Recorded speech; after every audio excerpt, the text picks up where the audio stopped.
welcome home. This is the Irish Roots Cafe and the Irish Family History Podcast. Episode number 134. Every day's a holiday and there's always room for one more. Come right this way, have a seat with me today in the corner booth, celebrating episode 134. Sweeney, clear the floor. Katie, bar the door. Molly put on another pot of Irish tea today and bring out those Irish dancers. It's time we get this show on the road. Another full house today, not a chair to spare. I'm Mike OLaughlin, your host, and you can reach me on my webpage at irishroots.com, and you can leave me a message there too. And be sure to check out the written show notes on my blog on irishroots.com. And, while you're there, you can search all of our books and our videos and all this new stuff that we're getting ready to come out with. And remember, you can also leave your voice message for me at 816-256-3360 and leave your comments. Try it, you'll like it. Among today's topics, long is the Irish family of the day. Number 2, how is the $200,000 bat house? Holy Batman. Number 3, where did Michael Jackson record his last album? Number 4, Peter's St. Patrick's Day Irish trip is coming up and he's got it going. Wouldn't that be nice? St. Patrick's Day in Ireland. Number 5, searching for Beatty and Wilson. Number 6, King Billy's Irish Army List is found. Number 7, Irish children have turned to the jet set. Hey, that's it. Now it's time for what? Well, it's time for the notes for the week. And let's take a look at what's been going on around here. I think I'll spend a little extra time on that today.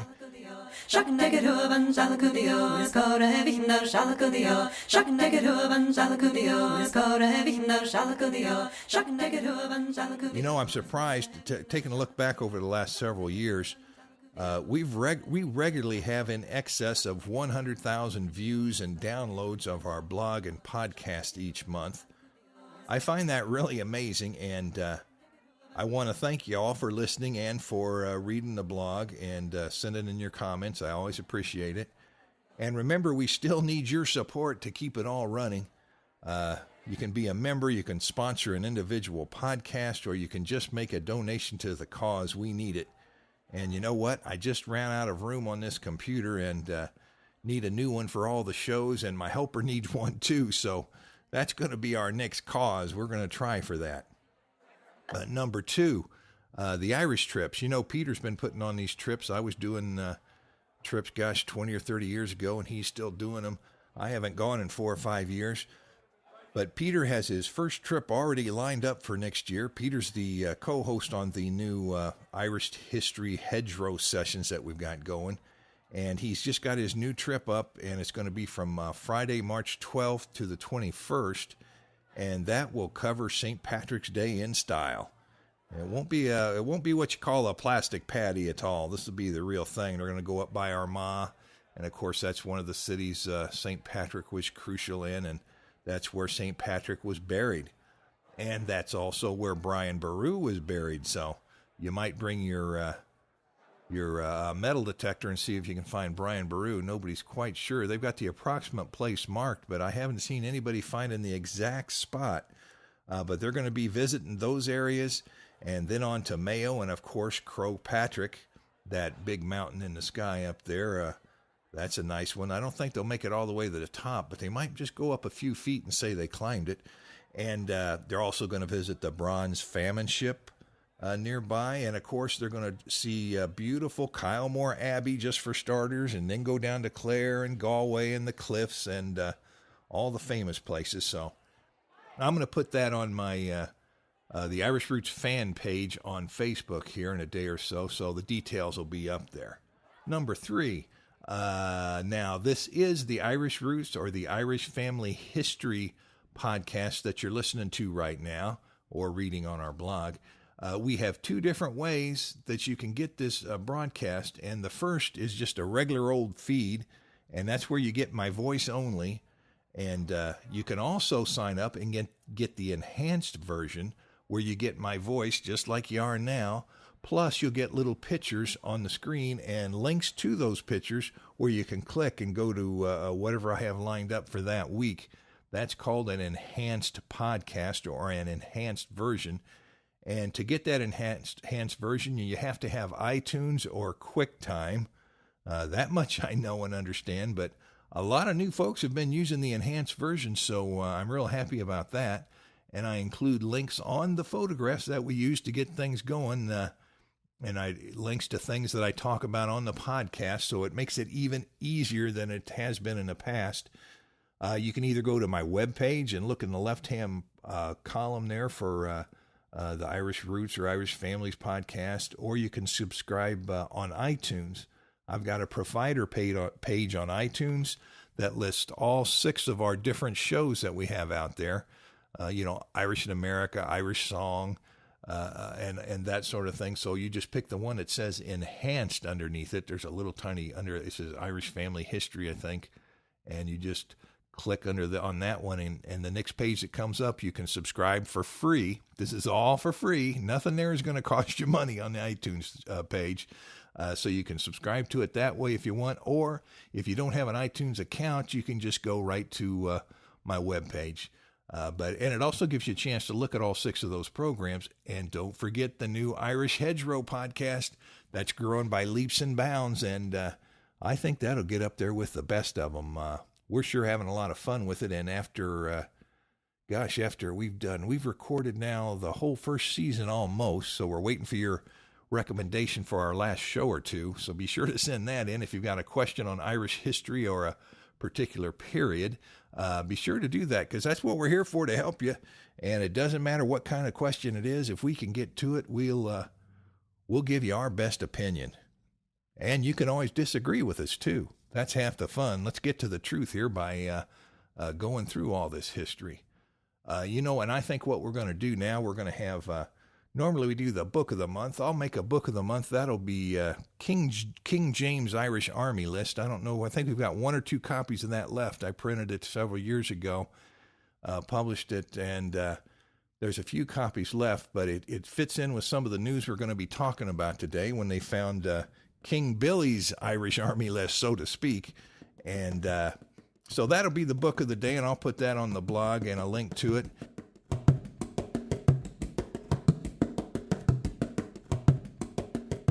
Now, we've also got, King James Irish Army List is the list of the Irish that fought, the Irish patriots, so to speak, that fought for their side. These were mainly the Irish Catholics and the Old English settlers that had become Catholic and who were the gentry. Were fighting against they were really fighting against the Parliament, and they were fighting for the king. The Irish were fighting with the king against the Parliament, believe it or not. And so if you're looking for an Irish Catholic in that war, well, this is the book you find it in, because King James Irish Army List is the army that the Irish fought with, the Irish side fought for. A lot of people say, oh, no, I won't be in there because my family was Catholic. They thought that anything that says king on it means there will be no Catholic next to it, but that's not true. King James is for whom the Irish Catholic fought for. Now, this new thing that they've just found that we'll be talking about in a little bit, that's King Billy's or King William's army list of the people that came to fight the war in Ireland. So they may not have been so much Irish as all the other nationalities, the Dutch and the French Huguenot that came in, and then several other people fought. We've just recorded a session on that, so I hope you get to listen to that as soon as we post it up in the next month or so, I assume. But that's the story on that.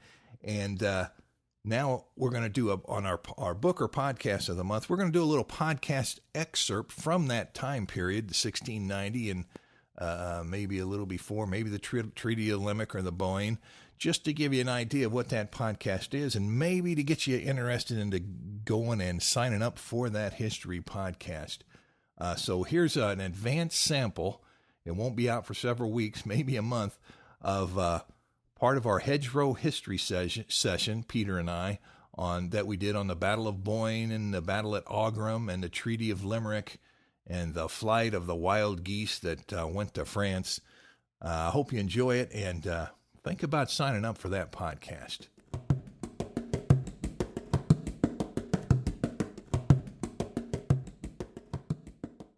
Well, that's right. And there's a few other things. I tell you, as Williamite's troops were moving in and they were coming down, they needed to ford the river.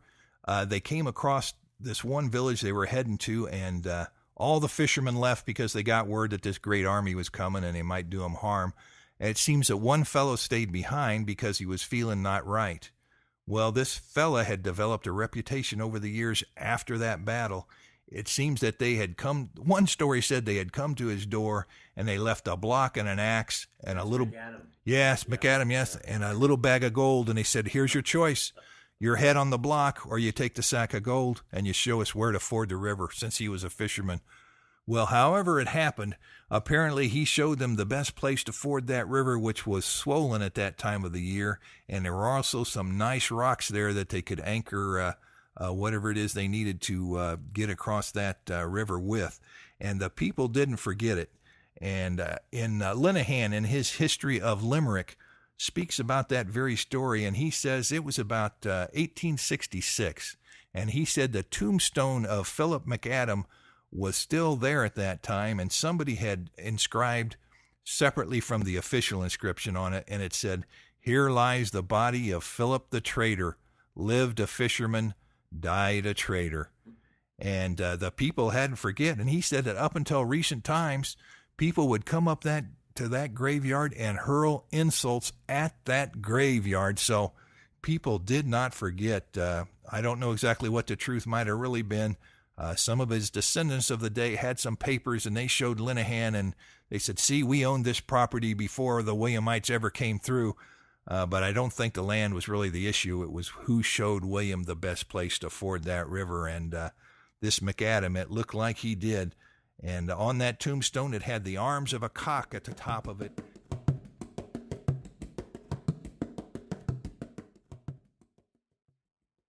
Well, I hope you enjoyed that excerpt. That gives you a little idea of the kind of things that we might bring up. We don't just cover battles, though. We cover anything that might be of interest, the schools and the bards and the Shawnees, anything you might want to hear. And, that one last thing I didn't tell you, we still have that blog reader, and that's on our webpage. If you go to irishroots.com, at the top of the page where my blog is, it says Listen Now. Well, that's a blog reader. It's not a podcast, really. It's not in my definition. It's just a computerized voice that reads the podcast. We're just seeing how that works. There's so many different things out there. Sometimes you have to try them to see if they help you out. Now, let me see. What have we got? Hey, coming up later, we're going to talk more about the King James Irish Army list and King Billy's, now the new Army list of Army that was in Ireland with William's forces. But now it's time to raise our eyes skyward, give thanks, and ask for help. Here are today's Magnificent Seven.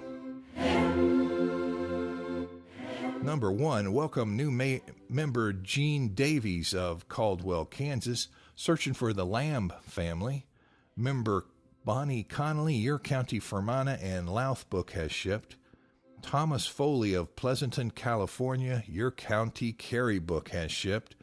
Number 4, welcome to Gary Pratt, new member at Murfreesboro, Tennessee, looking for Beatty's from County Tyrone and Wilson's from Irvingstown, Derryvullen Parish, County Fermanagh, Ireland. And where's my second sheet? I can't find that second sheet today. It ended right there. Here we've got at least one more. Welcome Joseph McMahon, who got the Families of County Clare. That's on the way to you this week, so I hope you enjoy it. That's one of my favorite books because my OLaughlin line came from County Clare, and the Donahue line came from County Kerry, at least going back 1,000 years or so. And that'll do it. I don't have that second sheet. We'll just move right along. And that reminds me, each week I got to stop and say thank you to all of you for all of this, because without your help, either with the books or through contributions or anonymous or not, we wouldn't be able to do any of this. So thanks once again. Now it's time for moving on to the Irish family name of the day.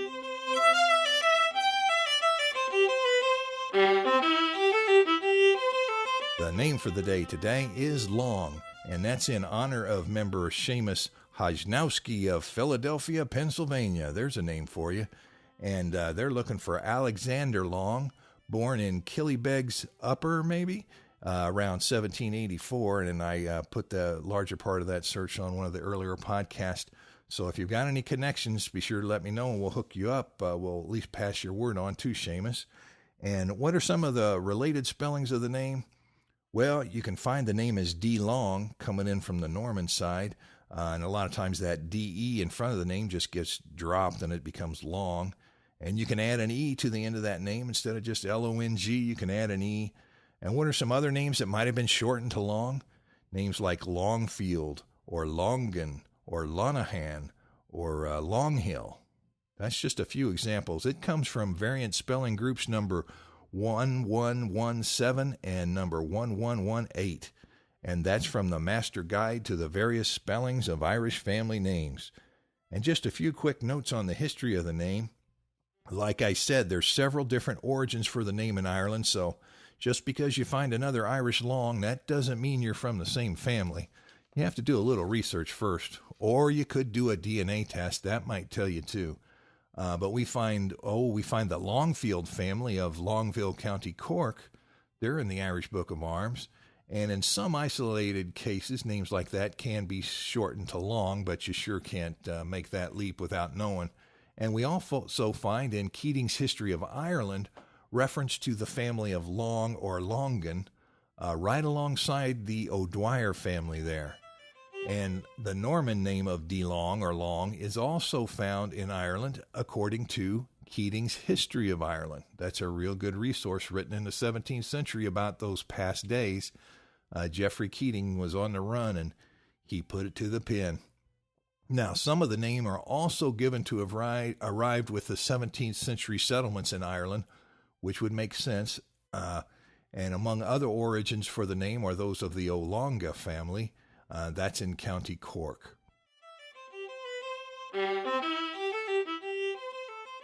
Now it's time we move on to the Irish Family Book of Arms. And here's some of the information we found. We took a look at. What did we find in the Irish Book of Arms?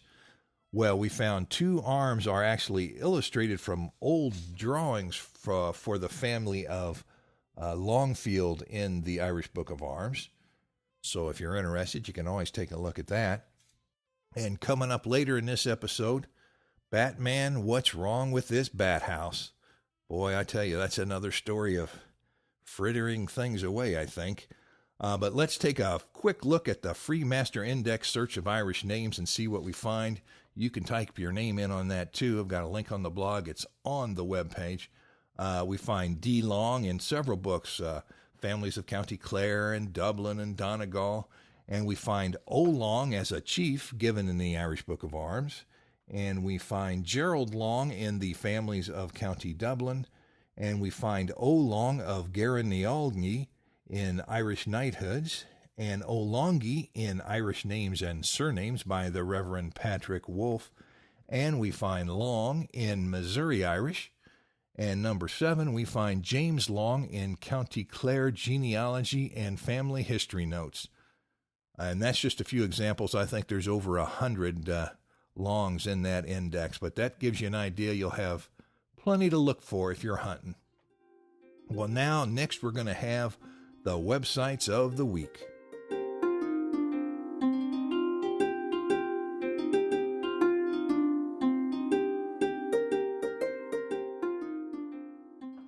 Number 1, King Billy's Irish Army List, or more importantly, King William's Irish Army List, has been discovered complete in Northern Ireland. Now, it contains records of each man that fought in the army of King William III, and that's 35,000 soldiers. And of course, that would be an army primarily made up of Protestants and supporters of William. And that's sort of like a remainder of a bloody 17th century in Ireland. I tell you, it doesn't matter which side you were on. That was quite a mess. You had people fighting each other and taking turns switching sides, and it was amazing. Got a link to that news article on that release from the BBC on the blog. And now, like I said, that's the counterpart to the Irish Catholic Army for the most part. That's been documented in another work for a long time that I republished many years ago by DRC, and that's entitled King James Irish Army List. And that contains a whole lot of Irish genealogical interest and family history. He went through and he took every name from King James Army, and that's where the Irish were, rich and poor. And he took every name and he went back and tried to trace each single soldier in that list that he had, and he lists the infantry and the horse and name by name. And sometimes he couldn't find anything. Sometimes he found quite a bit. But it's sure worth reading because some of his sources are gone now, and he must have had the last copy of some of these things. It's pretty interesting, but that's back in the 17th century. Two really interesting sources that connect to history. Number 2, 190,000 Welsh wills are online, and they're there for free. I've got the link on the blog, so if you've got a Welsh connection, and, there's a lot of Welsh connections in Ireland, you might want to take a look at that. Number 3, the Irish Head School history sessions are up and running. We've got actually 2 actual sessions plus the announcement up there, and today I'm putting up the 3rd session, which will be the 5th episode. Haven't picked which topic I'm going to use today, but you should listen to it. You might learn something, or you might teach me something if you disagree. Now it's time to move on to everybody's favorite Curious News and Notes.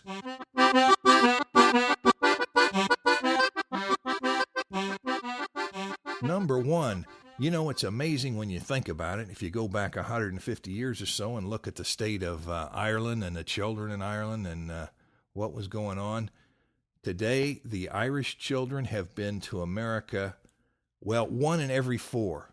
They've become jet setters by the age of 16. That's amazing. It's a good thing. Have you gone from one extreme to the other? I don't know. There's a balance in the middle there somewhere, but it's really amazing just to consider the fact that it's happened. Number 2, a bat house costs $200,000 in County Clare, but no bats have taken up residence in that house yet. And they said they sort of hid it. They didn't make it generally known where that bat house was so the bats could sit there and rest easy. That's because an endangered bat was being threatened, so they thought, and they built this special bat house by the Innis bypass. It's still empty. Where are the bats? Well, there's a restored schoolhouse that fills the bill, and the bats have invaded it. And who knows, they might invade other things. You'd think they might want natural things more than artificially built things. I don't know. But funding from the EU helped the Clare County Council erect that empty structure, but I'm thinking it wasn't the wisest idea. I just do.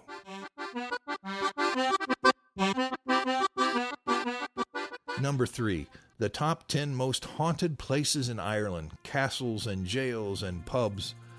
You can find that on the blog. That's a link from Irish Central. And Michael Jackson, number 4, Michael Jackson recorded his final album in a Westmeath studio, Grouse Lodge in Rosemont. And it's to be released next year, so who knew that was going to happen? You'd find Michael Jackson recording his last album in Westmeath, County Westmeath, Ireland. You wouldn't have thought it, would you? Well, that's it for the day. We've got plenty going on here, and I sure appreciate each and every one of you. Remember to send in your comments by mail or by clicking on the contact link on our webpage at irishroots.com. We're at the Irish Roots Cafe, Box 7575, Kansas City, Missouri, 64116. Leave your message or report on things in your part of the world when you call my phone recorder at 816-256-3360. Skype me at Irish Roots Cafe. You can also get me on MySpace, Facebook, or Twitter, and on Irish Central. And, we're getting ready to start this head school full-fledged here. We're going to expand into a entire little school for Irish-related subjects in America and in Ireland and in Australia and in the UK. So we're listening to any ideas you might have too, or you might be able to help us. But remember, members foot the bill, so they get first priority, but we're open to all. And by the way, a big thank you to all of our members. And away.